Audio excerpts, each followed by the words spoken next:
tassa bhagavato arahato samma sambuddhassa. Namo tassa bhagavato arahato samma sambuddhassa. Namo tassa bhagavato arahato samma sambuddhassa. Good morning, everyone. So today we are going to continue with our topic about non-human possession, which we started last week. In the previous lecture, we talked about the two opinions prevailing in the Theravada tradition about how the mind works when a non-human has possessed another being, how the mind of the possessed being works. So there were two opinions. One opinion was, in both the opinions, they accepted the fact that the five sense dual consciousnesses, the consciousnesses that arise due to the contact of five sense objects on the against the five senses, those consciousnesses belongs to the possessed being.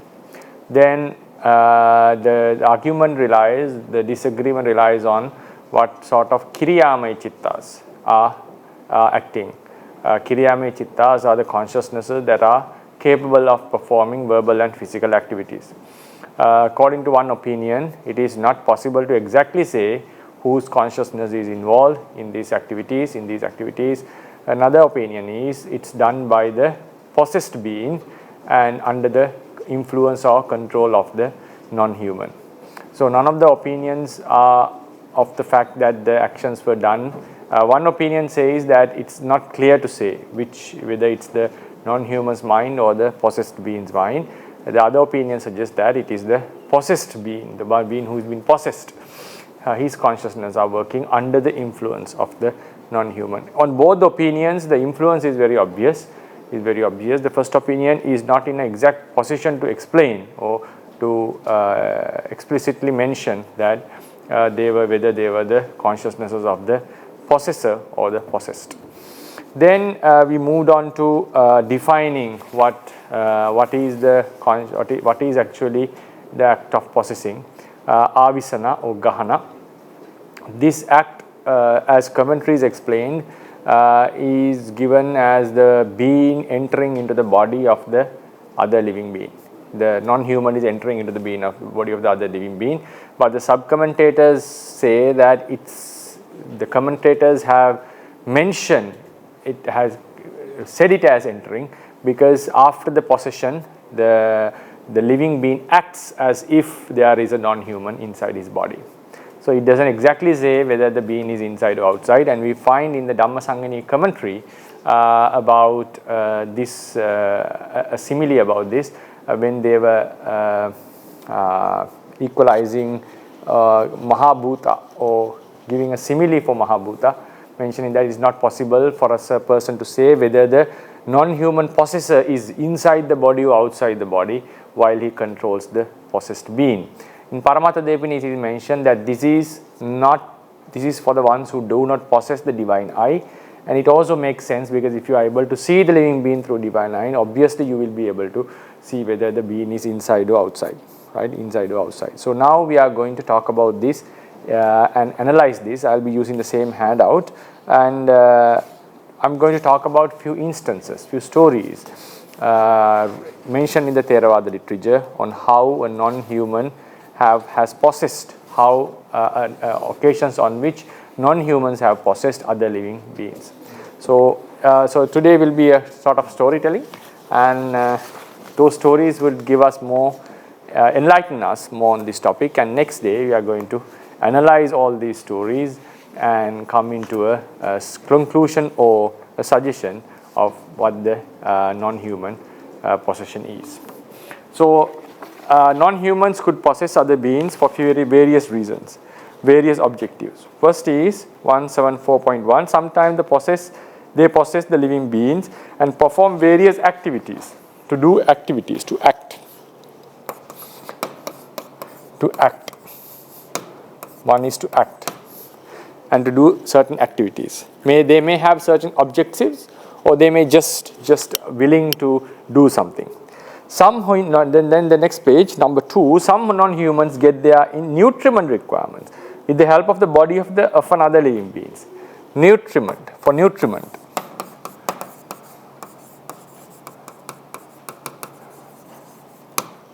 nutriment requirements. And we see in even some claim that these days certain non-humans possess the bodies of others and request for food. We can see such stories even in present day. So such a story is recorded in the Tipitaka itself once. Then sometimes non-humans possess living beings to convey messages to others. So in order to convey the message,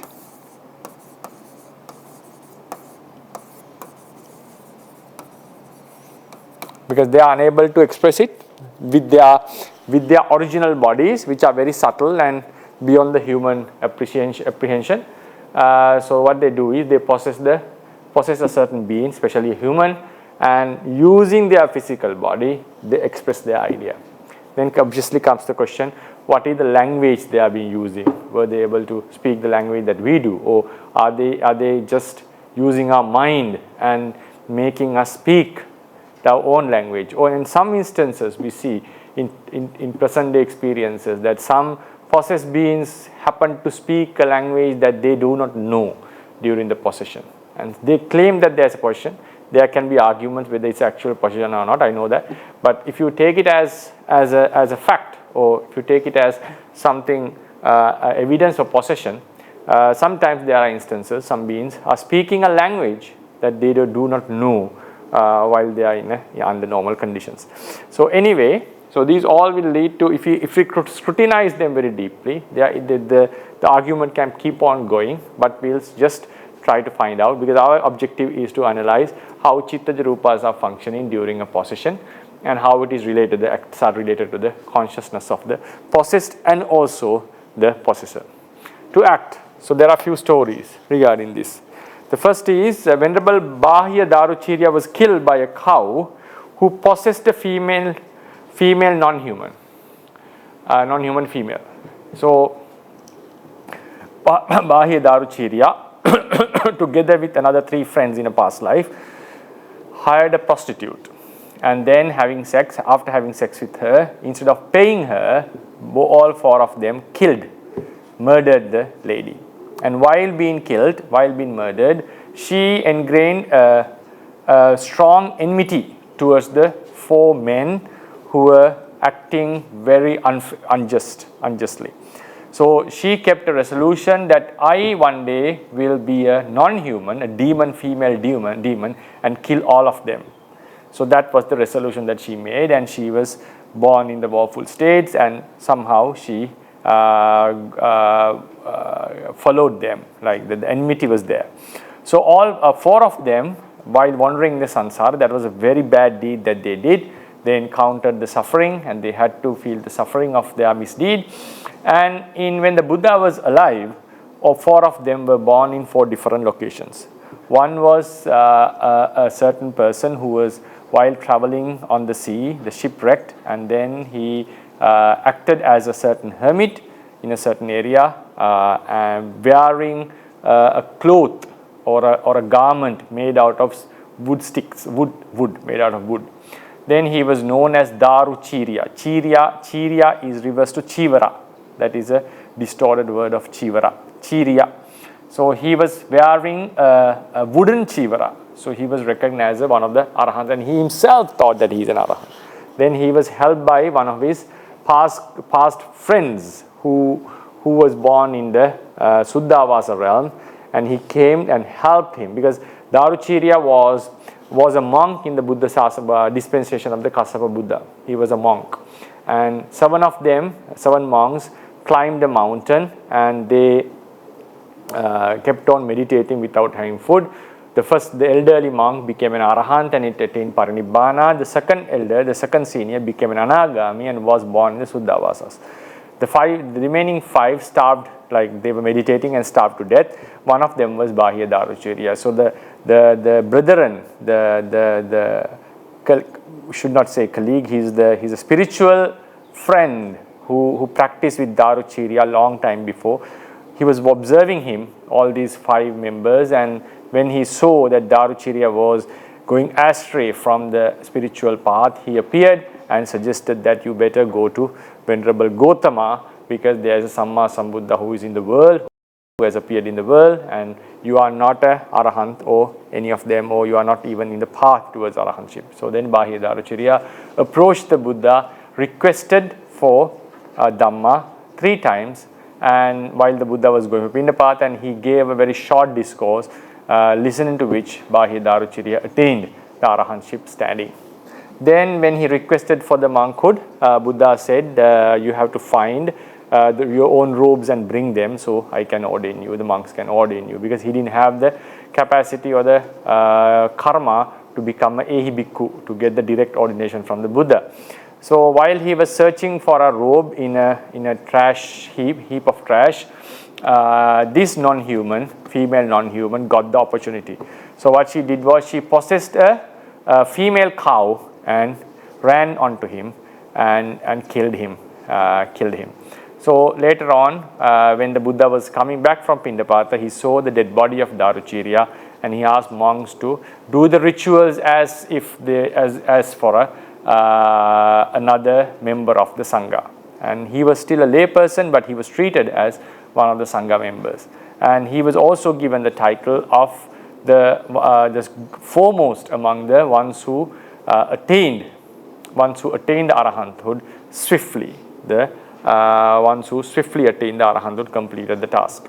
And he was among one of the great disciples, and who also got a title, but who couldn't experience the title or get the title while being alive. Because of his past karma, because of his strong deed, he was killed by the non-human who possessed the cow. According to the Udana commentary, we have a slightly different story. The non-human came in the appearance. She turned into the appearance of a cow and killed Venerable Darucirya. Somehow, according to one story, it was a possession, so I brought that story into this handout. The remaining 3 also, it's better to know about them. The remaining 3 were Pukkusati, the king Pukkusati, who attained Anagamihood, and then Suppa Buddha, the poor guy, the Suppa Buddha, who became a Sotapanna and who was suffering from leprosy, and then Choragataka, the killer of thieves, and he, according to the story, after listening to the Dhamma talk of Venerable Sariputta, his mind elevated to the level of Sankharupekka, and at that stage he was killed. So this female demon did a very massive, I would call, she accumulated 4 strong karmas, killing 4 disciples of the Buddha, one being Arahant, one of the great disciples, one of the greatest disciples of the Buddha, another being Anagami, another Sotapanna, and a person who had attained Vipassana, highest Vipassana Jnana as a Putujana. And he was born in the divine realms, and the female demon would surely suffer immensely for what she has done. She hadn't committed Anantariya Kama, because in order to commit a heinous Anantariya deed, Arahant should be a human, and the killer also should do it while being a human. So since she did it as a non-human, she didn't accumulate Anantariya, but it was a karma which was similar to a Anantariya karma, very strong. Then, so here she possessed a cow and executed her desire and fulfilled her desire by killing her murderer in a past life. Then the wise man Kaminda, these were the 4 wise men recorded in the Ummagga Jataka, where the great Bodhisatta, the great wise man called Mahosada, was showing his skills to the world. In Ummagga Jataka, there were 4 wise men supporting or advising the Vedeha, king of Vedeha.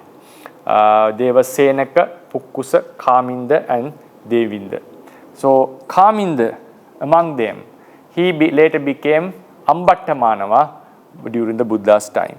Kaminda on new moon days was possessed by a demon named Naradeva and acted like a mad dog. And that was one of his secrets actually. All of them had 4 secrets, and they were telling to each other, which were all listened by the Bodhisatta, the young Mahosada. And he said, in the end, secrets should not be told to anyone. That was the advice he gave actually. If it is an actual secret, should not tell anyone. So this is not applicable to monks in the overall range, because if a monk has committed a deed, committed the offense, he has to confess it with another monk in order to purify. So in the worldly saying, what Mahāvihāra said, if it is actually a secret, you should not be telling it to someone, because if it is going to harm yourself, because it's going to it would act detrimentally for your fame and all those. But that is not to say to keep all the fault that one has done. Sometimes in order to free ourselves, yes, confession is necessary. Confession is necessary, especially with a person who is more matured, and especially the monks or the spiritually developed ones. It's better to go and confess if someone has done a very strong misdeed, and if he or she is regretting on it, it's better to confess to someone and release yourself. That's obviously a good advice. But in the context of, in that context, Mahāvihāra said, because if it is a secret, should not be told to anyone. Because what happened was, 4 of them were expressing their secrets to each other, and Mahāvihāra listened to all of them, and Mahāvihāra got the benefit out of it. Right. So Kaminda had a secret that during a new moon day, he didn't come to the courts, and he was possessed by frequently possessed by a demon called Naradeva, and he acts like a mad dog in his house. The son had to close the doors, windows, and keep him inside for the new moon day. Maybe that was one of his. Obviously, it was one of his weaknesses, and somehow we don't know the exact relationship between Naradeva and Kaminda. So somehow he was possessed by a non-human, and he acted weirdly, right? So then Venerable Moggallana, being the Mara named Dusi, in one of his past lives, possessed a child and hit the head of Venerable Vidura, one of the chief disciples of the Buddha, Kakusanda, with a stone. Due to this evil deed, Dusi Mara died and was born in the Avici hell. This story is recorded in the Mara Tajjaniya Sutta of Majjhima Nikaya. So when the Mara, our present Mara was disturbing Buddha, Moggallana, he also disturbed Moggallana because he entered the stomach of Venerable Moggallana, and Moggallana recognized that it's the Mara because he felt discomfort in his stomach. Then he asked Mara to come out, and he read the Mara's mind.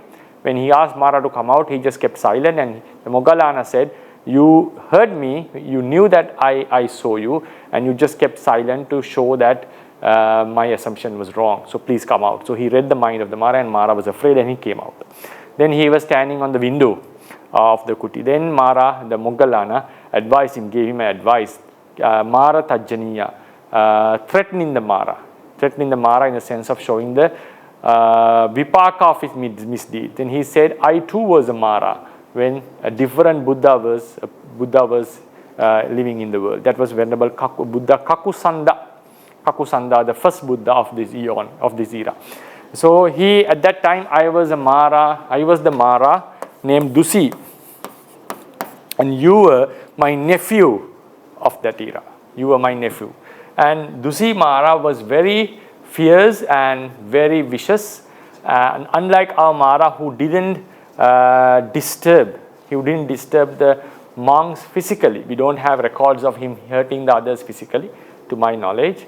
Maybe there can be some isolated stories, but Dusi Mara was beyond the limit actually. He directly attacked two chief disciples of the Buddha. One was Sanjiva, and while he was going to a village, into a certain area, the Mara possessed the humans and accused him very badly, very acutely. Then while he was meditating once under a tree attaining the Nirodha Samapatti, because the breathing was not active during a Nirodha Samapatti, he possessed the humans and made them to if my memory was correct, he possessed, so he somehow convinced the humans that the person is dead already, but he knew the monk is not dead. So then they burned him alive. But since it's not possible to harm a person who is in the Nirodha Samapatti, Sanya Vedaita Nirodha, nothing happened to Venerable Vidura, so Venerable Sanjiva, so he walked up from the ashes. So that's how the name was given, Sanjiva, who lived again, who was reborn. And then he also attacked the other chief disciple, Vidura, while Venerable was traveling, walking with the Buddha. he possessed a child and took a stone and hit his head. And head was broken, badly, severely damaged. And at that time, Buddha turned and said, Mara, you are going beyond the limit. Buddha had to set it. When this was said, it was the limit of the Mara, and he had accumulated a very strong deed, and somehow he went back to the divine realm. In the realm, he passed away, and he was born in the Avicii hell. According to the sutra, it says that as soon as the Buddha looked at him, he died. But commentators say that it is a law of nature. It is a law of nature that a Mara would never die outside his realm. He always dies in his realm. Because when we say realm, there are two areas of the Vasavatti Deva world. A certain area that belongs to the Mara. They were referring, it should be referring to his domain.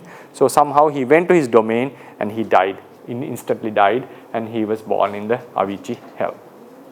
So that was the story of Dusi Mara. So Dusi Mara, due to his enmity or anger, mainly due to envy, he possessed the humans and disturbed the Buddha and the disciples. He was very mischievous, or he was very fierce and rude towards the Buddha, more than the Mara, stories of the Mara recorded in our Buddha Sasana.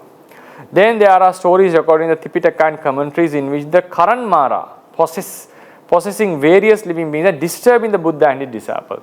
Not in the level what the Dusi of the Dusi Mara, but in various ways he did disturb. He tried to scare the Buddha, some disciples, disturb the meditation of some monks, and it's a very famous story recorded in ancient Sri Lanka when a monk was meditating very seriously, and one day he swept the area and he was ready for a meditation, and Mara knew if he meditates now, that surely his mind is in such a level that he would attain the liberation. So he wanted to disturb him.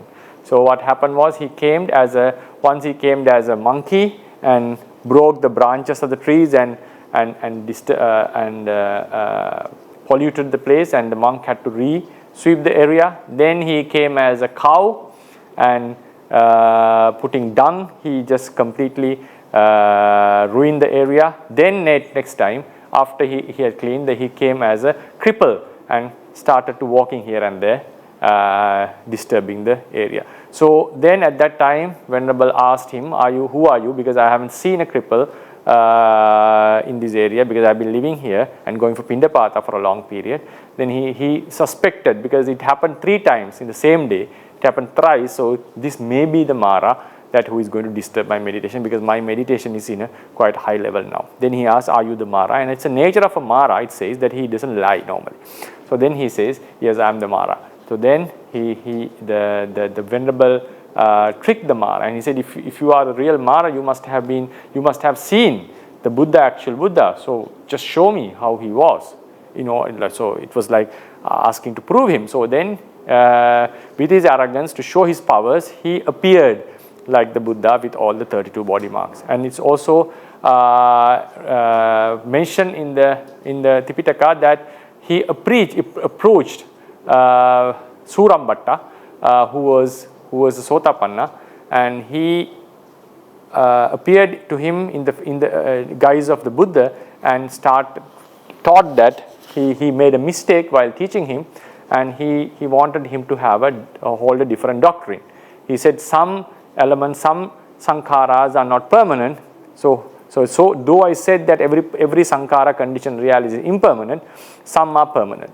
So I made a mistake before. So that's what the Mara was claiming in the guise of the Buddha. Surambhatta didn't believe in it, because he had already attained the Maggapala level, and he was given a title that who has the unshakable faith in the Buddha Sasana. So Mara did this once before. So now in front of this Venerable, he appeared in the appearance of the Buddha. Then the Venerable thought, now this is the Mara with all the defilements, all the bad defilements, and he could create the Buddha's figure such beautiful. So how much beautiful the Buddha would have been, who is free from all the defilements, including the vasana tendencies. Then he had the joy of contemplating the Buddha's attributes, and he aroused strong piti based on Buddha Anusati, and overcoming that joy and doing vipassana, he attained arahanthood on that spot. Then Mara knew that he was strict and he was not happy about it, and he went back. So likewise, there are instances where Mara appeared Mara disturbing humans, but that was not a possession, because he came in different appearances. There is a story in the sutra itself that Mara possessed one of the Brahmas as well, one of the lower Brahmas. He has the capacity to influence the Brahma Parisajja level, the lower Brahmas. And if my memory was correct, even the Brahma Purohitas. So somehow he possessed a Brahma and talked to the Buddha, and Buddha recognized that this is the Mara who is talking, not a Brahma. So our Mara also is recorded to possess certain beings and do certain verbal and physical activities through them. It is mentioned in the Vinaya commentary that when the physician Jivaka was studying medicine, the god Sakka possessed the body of Jivaka's teacher and taught Jivaka about special medicines. When Jivaka was born as an orphan, he was a child of a prostitute, and he was kept in the road and saved by the Prince Bodhiraja, Prince Abhiraja, if my memory was correct. Prince Abhiraja. So then Abhiraja or Bodhiraja, my memory was not sure about that. So somehow he recognized that he is not a original royal blood. So he wanted to have his own occupation. He went to a certain city and studied the medicine from a renowned teacher. So according to his past merits, paramitas, he was destined to be the physician of a Samma Sambuddha, and Sakka knew this. And Sakka knew that this young man will be the physician, the main physician of the Buddha Sasana, and he will be treating the Buddha and his disciples greatly. Therefore, while the teacher was teaching him the medicine, Sakka possessed the body of the teacher and taught him special medicines. In this story, it is mentioned Jivaka's teacher knew something weird was happening. In most of the other stories, the possessed doesn't remember what happens to him during the possession. But in the Jivaka story, I'll be analyzing this on the next day. Jivaka story, the teacher, Jivaka didn't know that the teacher was possessed by the Sakka. He thought he was teaching under the teacher. He was getting the knowledge of the teacher. But the Sakka, but the teacher knew some strange phenomenon is going on inside him, because he was teaching things that he didn't know actually. So maybe it was the Sakka possessed him time to time, or also gave him some ideas to his mind, and it was not an entire possession. It seems like Sakka was inside him or possessing him time to time, not all the time. So that's why Jivaka's teacher felt something wrong. Or maybe it was a half possession. We have no idea about this, no exact information about this, because only the commentator says that Jivaka's teacher knew that it seems like there was a divine intervention in my teaching, and he guessed something different happened while I was teaching Jivaka, right? So in the Jivaka story, Sakka came to the body of or possessed the Jivaka's teacher and conveyed. It can also be said that he conveyed the message of various medicines, or somehow he taught Jivaka. He used the teacher as the instrument in order to give the knowledge to Jivaka, who will be the greatest physician in our sasana, and who will be serving the Buddha especially and his great and chief disciples. So these are the few stories. There are lots of other stories of non-human possessions. So these are the stories that I could remember and collect from the literature. So we talked about Venerable Daruchirya's story, Kaminda, one of the wise men recorded in the Ummagga Jataka. Then Venerable Moggallana as the Mara, Dusi Mara, and the Mara of our era, and also Sakka possessing Jivaka's teacher to convey the messages about medicine, information about medicine. Then non-humans get their nutriment requirements with the help of the body of another living being, nutriment requirements. This is a very nice story recorded in Vinaya actually. According to Vinaya, we are not supposed to eat raw flesh and raw blood, uncooked flesh and blood. And we are allowed to eat flesh. That's obviously, it's a very valid. It's very clearly mentioned in the Tipitaka. There's no arguments on that. But unfortunately, some people are arguing. It is something good that if someone is vegetarian and abstain from eating meat and prevent others from eating meat, because when you consume the meat, that is a triggering reason for the slaughtering. That's a very simple formula.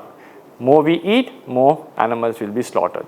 So it's very good that if vegetarianism is promoted and people adopt the vegetarianism, that's very, very nice in the overall sense.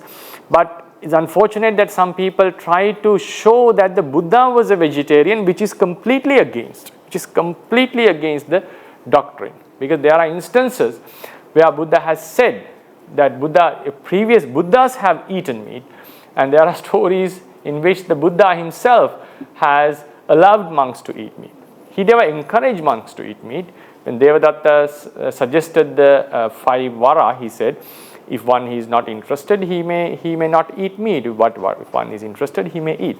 Because as a recluse, it's very difficult to live a life choosing the food that we want. In present day, you may be able to have proper food, but food that one may prefer. But those days, while depending on Pindapata, it was not possible at all. And there are many Vinaya rules showing that the meat eating was allowable. But as a monk, I never encourage eating meat, because even though I consume meat, I encourage and ask the vegetarians to eat meat, which is going an extra mile, an unnecessary thing for a monk to do.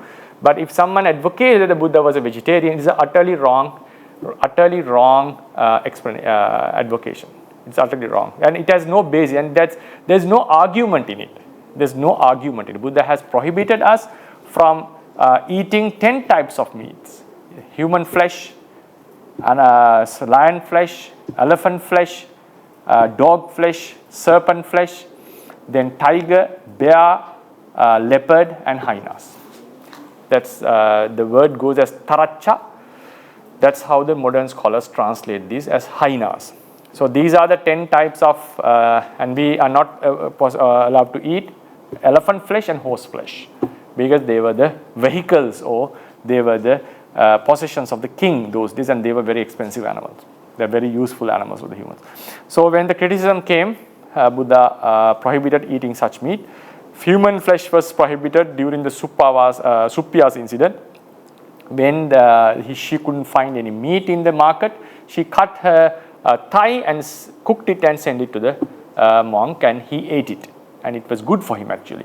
But later on, Buddha found that Suppya had offered meat to a monk, and he came back to the monastery and rebuked the monk that, why did you eat meat without checking what it is? And he said, if you eat meat without checking, if you are not clear about the meat actually, then there's a offense. But if you know it's actually a different allowable meat, you can eat that, no issues in it. And he said, if you eat meat, whether knowing or unknowingly, there's a tullacya offense. If you eat human flesh, knowingly or unknowingly, it's a tullacya offense. Then during a famine, people used to offer elephant meat and lion meat, and people were criticizing.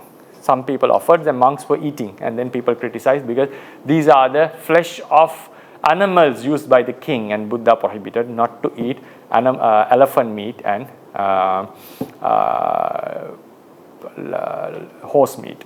Then another occasion, during a famine, people were offering dog meat, and others criticized it, since monks ate them, that the dog is a disgusting animal. Dog meat is quite disgusting, so Buddha made a rule preventing monks from eat dog meat. Then another occasion, serpent meat was offered, and also another serpent from the Naga world came to the Buddha and said, it's better that monks don't eat serpent's meat, because that can cause anger or disliking in the serpents that eventually would harm the monk. So during these two reasons, because serpents were also considered a disgusting meat, and due to the request made by a certain Naga, Buddha prohibited monks from eating serpent meat. Then lion meat, tiger meat, leopard meat, bear meat, and hyena meat, were prohibited because that was quite dangerous for monks who ate such meat and lived in the forest, because they were attacked by those animals, because they felt the smell that these monks have eaten their flesh of own kind. So they attacked them, and Buddha prohibited them. So these are the 10 meats that are not allowed for us to eat. So other meats are allowed, and there are many instances where meat is allowance for meat is very obvious, and we cannot eat a meat flesh that was of an animal who was slaughtered for us. If we have seen it, if we have heard it, or if we have suspect, we are not allowed to eat. Eating a meat that was animal that was killed, slaughtered for us knowingly, having seen it, having heard it with a suspicion, is a dukkata offense, even though the meat is allowable for us. But eating unallowable meats, whether we know it or not, it doesn't, our perception doesn't matter. Consuming them, it's offense. For human meat, it's a tullacca, a grave offense. For the remaining meats, it's a dukkata offense. And it's not only the meat, then we have the same prohibition for blood of those animals. Then regarding the ghee taken from such animals, butter taken from such animal, milk taken from such animals, and the grease taken from. So we have in Vinaya we have explanations on such elements as well. Only the grease of humans, vasa we call, the oil, human oil we can say. So it's not allowed for monks. So ghee of every animal, including humans, milk of all the animals, and butter taken from all the animals are allowed for us to consume. Right? So it's not the rules extend not only the meat to the level of meat and blood, but also to other animal products. So therefore, so want to convey the message, say that Buddha was never a vegetarian. There's no information to support that at all. And meat eating is not prohibited in the Buddha's dispensations, and monks are allowed to eat meats except the few exceptions that I mentioned. These are very clearly mentioned in the Vinaya. It's not my assumptions or anything. If someone argues meat eating is prohibited in the Buddhism and it's a sin, it's utterly against the Theravada doctrine. And I have to say the people who claim that has no even the simple understanding about the karma and effects. If someone claims that eating meat is a sin, there's no argument in that at all, and it's just a waste of time arguing whether it's a sin or not. Because if you complain, if you say that our act is leading towards the destruction of an animal, constructing a house would be a sin, and even farming would be a sin, because we'll be killing lots of animals for the sake of our food, and consuming rice would be encouraging the killing of pets and also small creatures, and also then it leads to the usage of animal skin, which is allowed in the Bhikku Vinaya, and also the seeds, the slippers that are made out of animal skin. Anyone who consumes them would be accumulating demerits, and you will not be able to live if someone advocates such a doctrine. And Buddha was not such a teacher who was advocating impractical doctrine. So yes, obviously killing an animal is a sin, and it's better, and I have to say that though it is allowed to eat meat in the Buddha's dispensation, monks and the lay Buddhists should not be encouraging meat consumption. That's a very important point. Should not be encouraging meat consumption, because if the meat consumption is reduced, obviously the rate of slaughtering would be reduced. So it's better to advocate the vegetarianism, but if you start to distort the Dhamma, saying that the Buddha was a vegetarian and saying it's a sin, that's a utter distortion of the Dhamma, and it's a wrong view. You're advocating a wrong view, and it's very harmful and detrimental for the sasana, because of that the doctrine of karma would completely goes into a different realm. Karma goes into a different realm, because killing an animal or akusala karma is mainly based on the nature of the chetana. Eating a flesh of a dead being involves no akusala chetana, is not necessary at all. Having the craving towards meat, the craving is a different element. One can have craving to a vegetable. One can have craving towards eating rice or something, even to the touch of some person. And some even argue that these animals that we eat could be our parents in the past life, could be our relatives in the past. That's obviously true. That's also a doctrine. That's also a way of thinking that we could abstain from killing an animal. It's good to think that this could be one of my relatives in the past life, so I better not kill them. And some says that when you are eating, you should have that contemplation. That's obviously, in one sense, it's good to abstain from eating meat. But then you have to apply, because mostly when people marry a woman, people have sex with the world. But if he starts to think that you are having sex with a person who might be your mother in a past life, you will not have to live a marriage life. So therefore, if you bring this thought into the consideration, sometimes your daughter may be one of your past life wives, then it's very difficult to, if that thought comes towards your wife, for example, or to your husband, towards your husband, he may be your father in the past life, or maybe your son in a past life. The wife may be one of your parents or children in the past life. And it's always not recommended, or it's quite disgusting to have sex with your parents or with your children. So if you bring that analogy of considering the meat of the being could be the being whose meat you are eating could be one of your parents in the past lives, people will not be able to live a married life, obviously, because surely the wife should have been a mother in the past life. So if you bring this concept into mind, you will not be able to live a married life. So therefore, it's good to, I have to repeat that, it's good to bring, to advocate non-meat vegetarianism. It's very nice, but if you bring this argument to show that Buddhism prohibits meat eating, then it's a big mistake the ones are making, right? So it's always encouraged. Vegan or vegetarian is encouraged, but don't bring it to distort the Dhamma. It's a very bad sin if you do it purposefully. Then, so what happened was, Buddha has prohibited us from eating raw meat and uncooked blood. We cannot consume uncooked blood. We are allowed to drink blood, which was cooked, yes, and eat meat that is cooked. But raw blood and uncooked, raw meat and uncooked blood is not allowable to eat. What happened was, once a monk was possessed by a non-human. And what happened? He went into a pig slaughterhouse. And ate raw flesh and uncooked blood. Ate raw flesh and drank uncooked blood. So this was against the rule, actually. Then when this was informed to the Buddha, he said, Amanussabade, when there is a possession of a non-human monk, I allow raw meat and raw blood. Raw meat and raw blood or uncooked blood.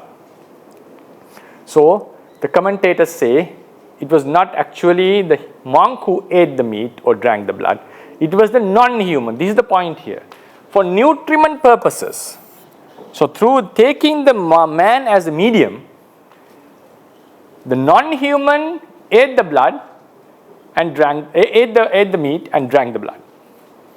So non-human got the nutriment requirements through the monk.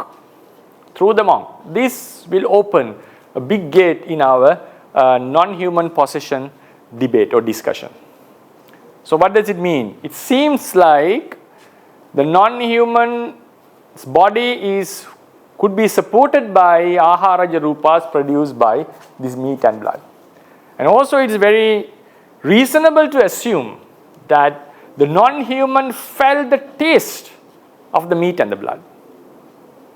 Obviously when you are having, because they must be enjoying it. If he is able to get the nutriment requirements to their body through what they are eating through the monk, via the monk, surely there is a very high possibility, I'm not confirming that, but there's a very high possibility, that the non-human may enjoy the taste as well.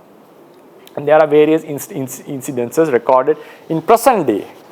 If you take them as actual possessions, the people sometimes drink alcohol while during their possession, and when the spirit has left, no effects of alcohol is felt in the possessed being.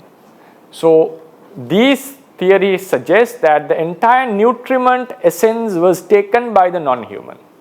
So then the obvious question comes, if it is a subtle body, how could this happen? This is a very tricky point, like unexplainable event. That's why some teachers are saying it's very difficult to say whether the mind is whose mind is actually acting, whether the possessed or the possessor.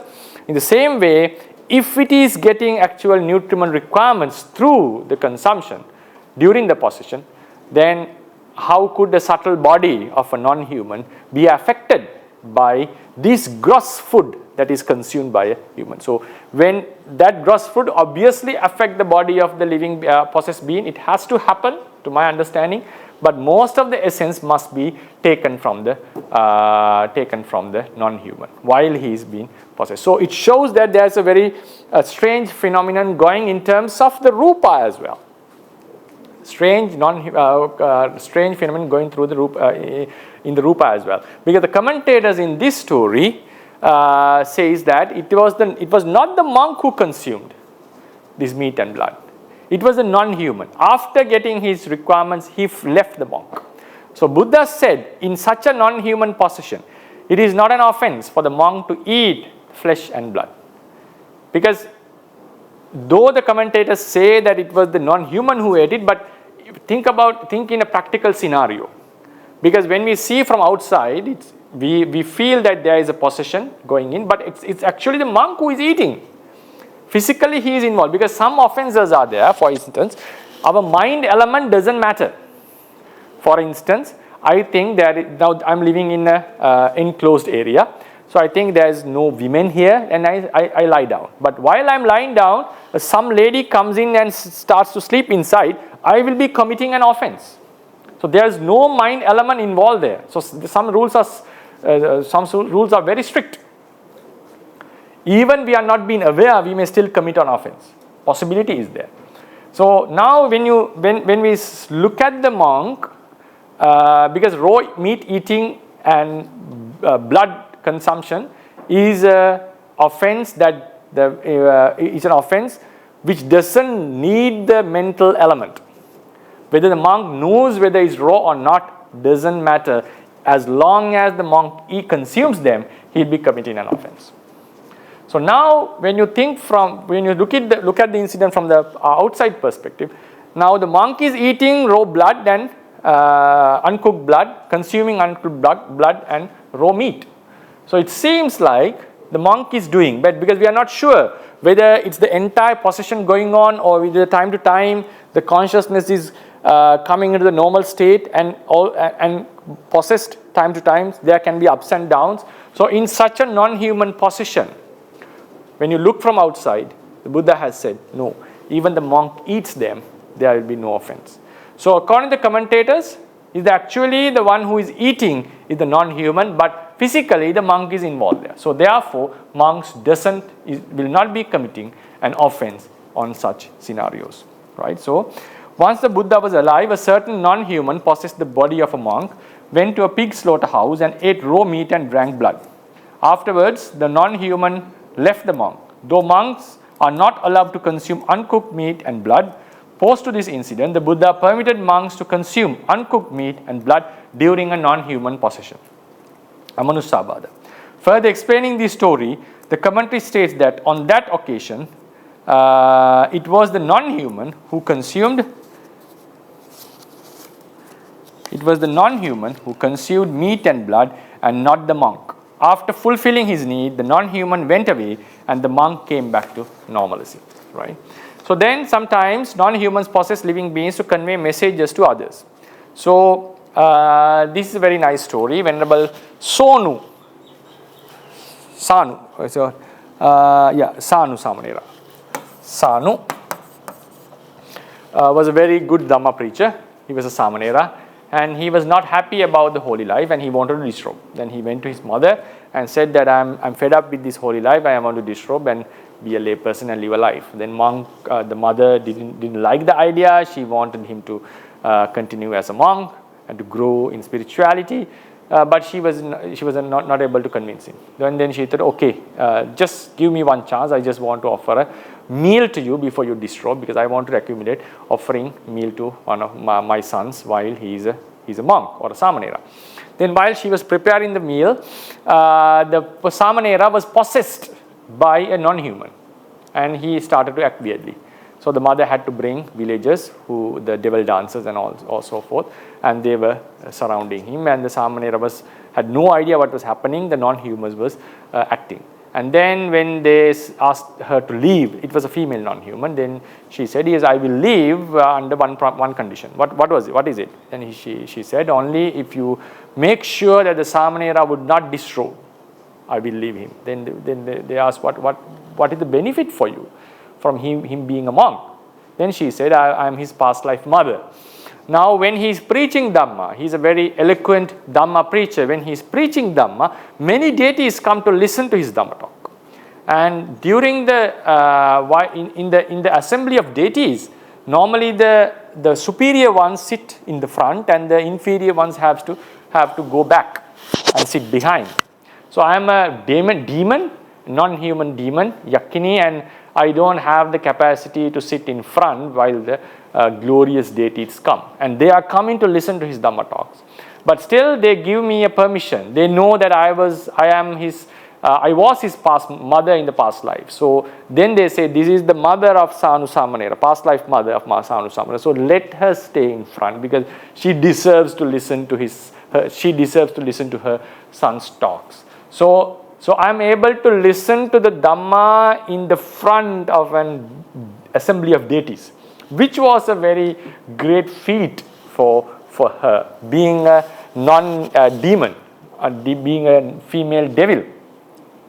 So I would lose this opportunity. I would lose this status among the devas if he disrobes. So then the villagers and mother said, okay, because having you in his body is more detrimental, so is harmful. So we'll somehow convince him, and we'll make sure that he doesn't disrobe. Then the non-human went away. Then the samanera woke up, and he had no idea what was going on.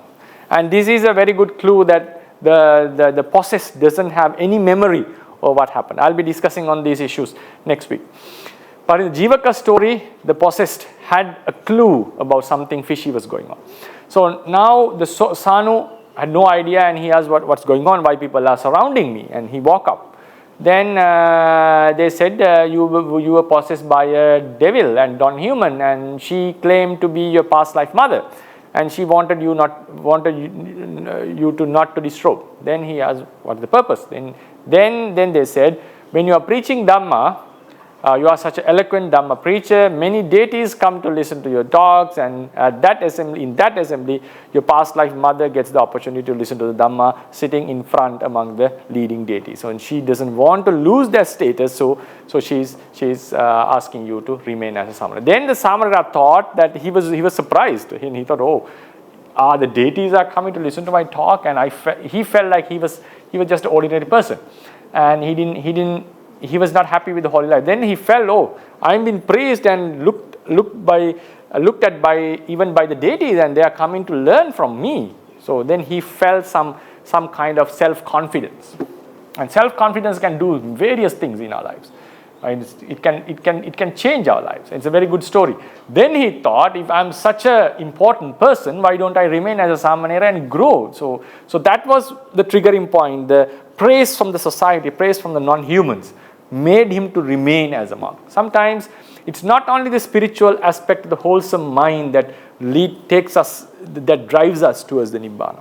Because it's mentioned in some sutras that manang nissaya manam pajahati. Some beings walk this path towards liberation based on mana. But at the end, they have to eradicate the mana. There's no doubt about that. But the initial approach may be based on some unwholesome thoughts. Tanhan nissaya tanham pajahati. Sometimes we walk the journey with the based on craving. Especially Yasodhara was driven by this such kind of a craving, and she followed Bodhisattva for many millions of eons. That the craving element she couldn't overcome till the last life. So therefore, sometimes it's certain unwholesome or not fully wholesome, I would say, objectives can help us to go towards the higher positions. So Samanera got the self-confidence, and he said, he felt, oh, I'm being praised by even the deities and they are coming to listen to my talk, and why don't I progress more? Because just being a lay person and going into an ordinary status, why don't I progress? Because even if I'm being even respected by the deities in the divine worlds. Then he practiced well, he remained as Samara, and soon he attained Arahantship. So this story says that the non-human female wanted to convey a message to the others through the body of Venerable Sanu. Then finally, when Venerable Sariputta was sick, acutely suffering from a stomachache, Venerable Moggallana approached him and requested, what should I do? Then he said, when I was a layperson, my monk used to cook a milk rice that would eventually subdue my pain, stomachache. Then Moggallana said, if you are lucky, or I'm lucky, I have the merits, or you have the merits, tomorrow we'll get such a meal. Then he went for Pindapata. This discussion was heard by a tree deity. And then what he did was, he possessed a child in a house where Moggallana was going for Pindapata, and he conveyed the message that I will give up this child, I will leave the child only if you offer this type of milk rice to Venerable Moggallana, who will be coming tomorrow. Then they said, even without you saying, and because Sariputta is suffering, so you have to offer him. So he said, even you didn't tell us, even if you didn't tell us, we'll naturally offer Venerable Sariputta. We are his devotees. So then they specially cooked this rice and offered to Moggallana. When Moggallana was going to bring it to Sariputta, they said, no, you just eat first. We have enough more, and they gave a portion to Sariputta as well. Moggallana approached, offered it to Sariputta. Sariputta had a doubt, how could this be? Because we had such a discussion, and it is miraculously, I'm getting that exact food that I wanted.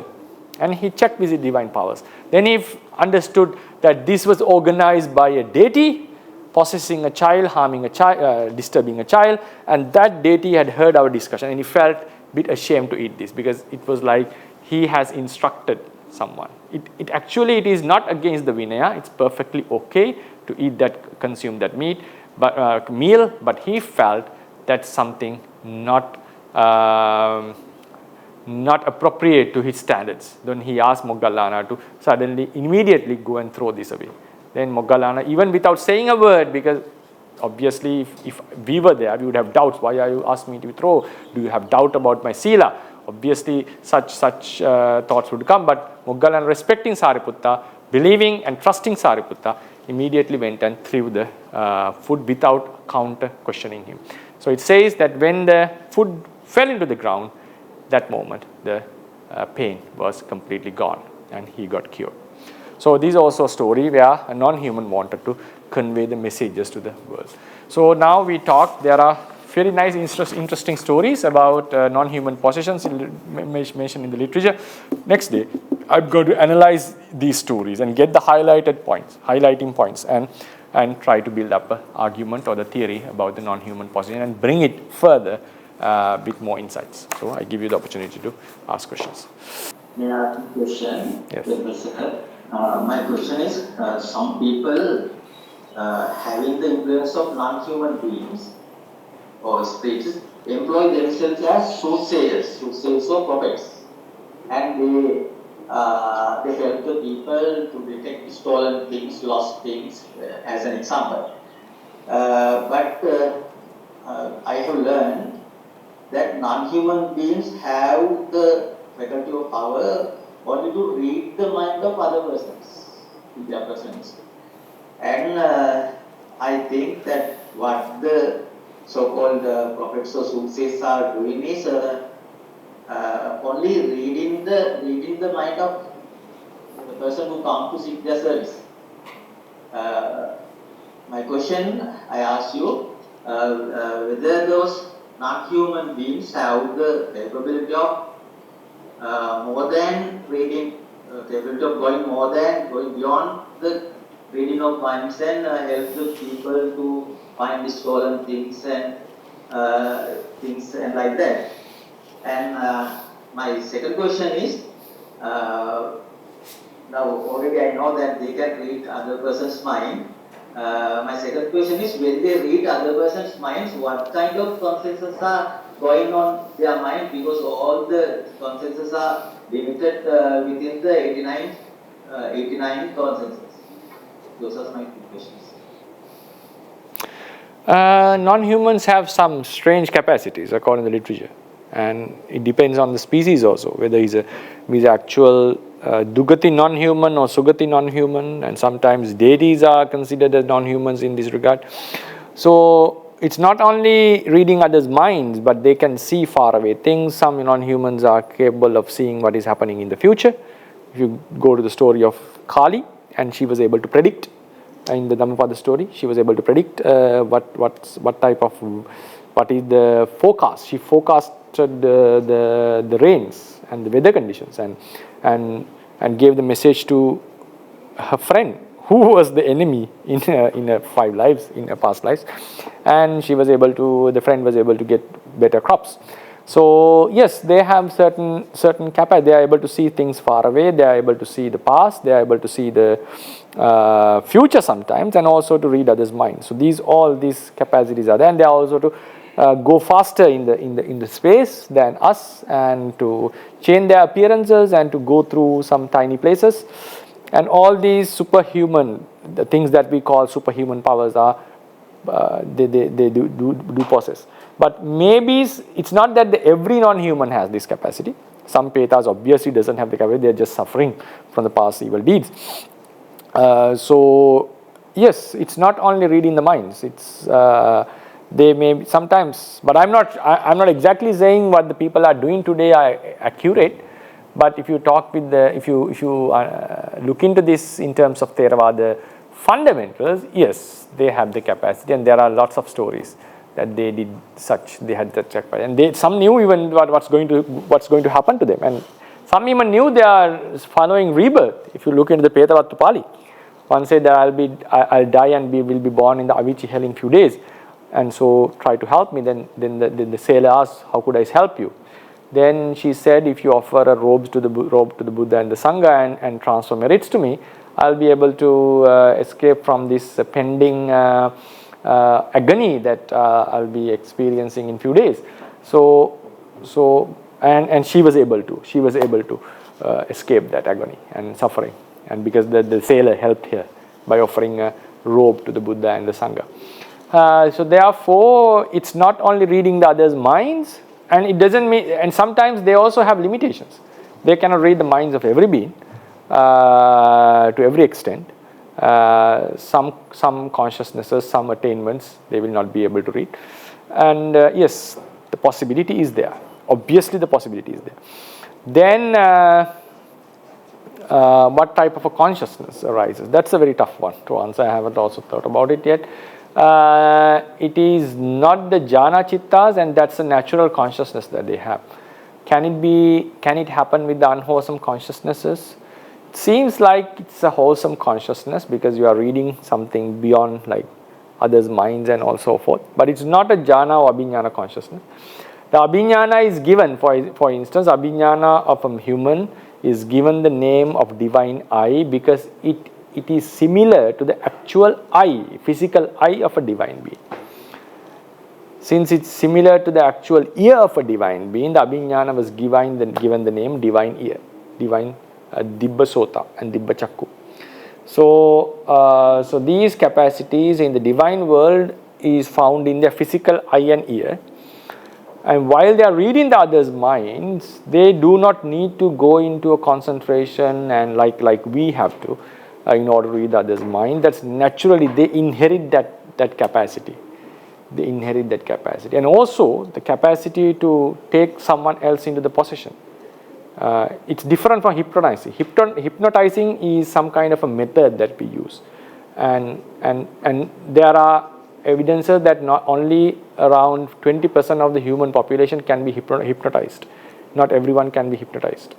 So it's just a method. But here you are completely taking control of the person, and what the akusalas done by the non-human is done by the person also belongs to the non-human. It's a completely different process going on.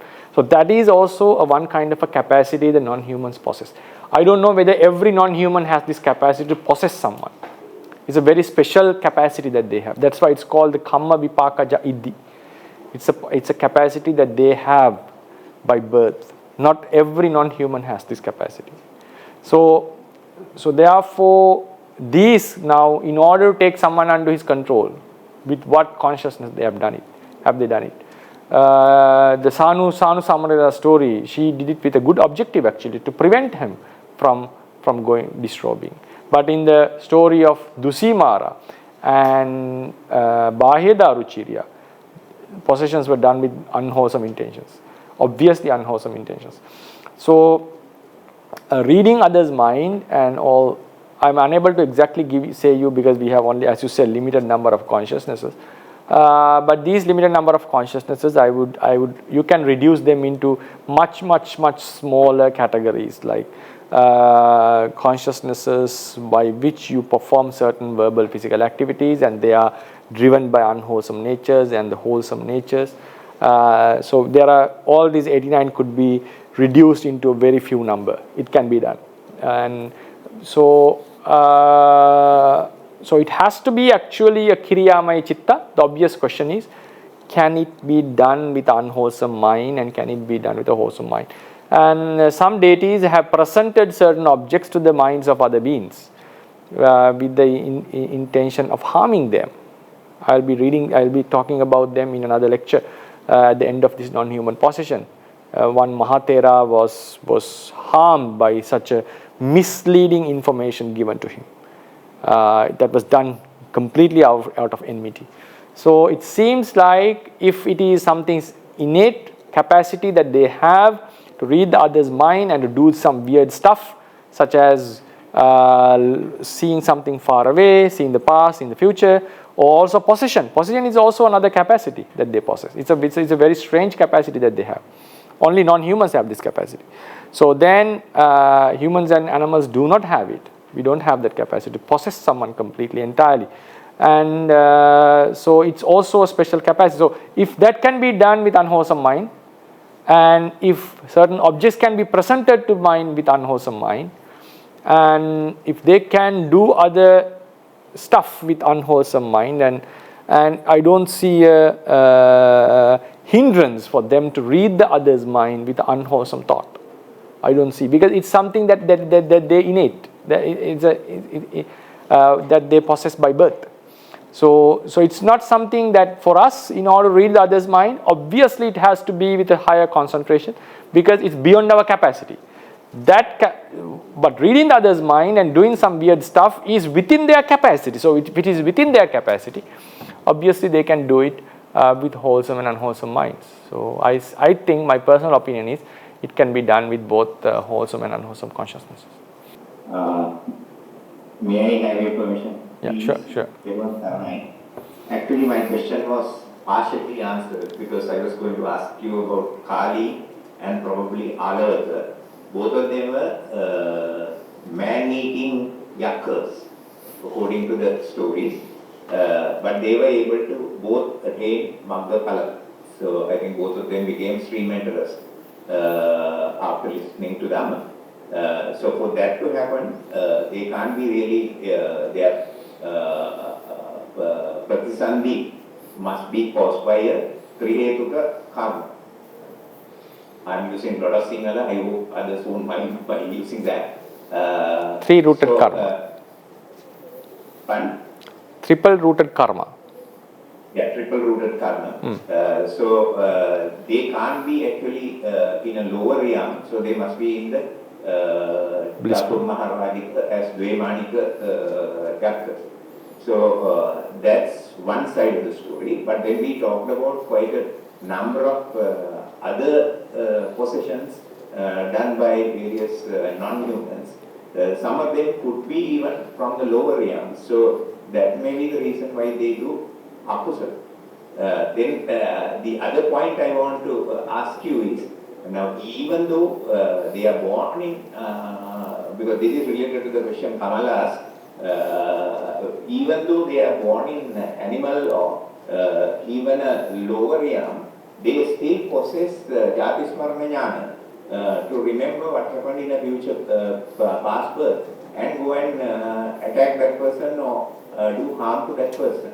So, so therefore, actually, possession of this being able to see the previous lives is not with avijñā, but even with akusala pratisandhi, aheta pratisandhi, some animals can possess. Am I right?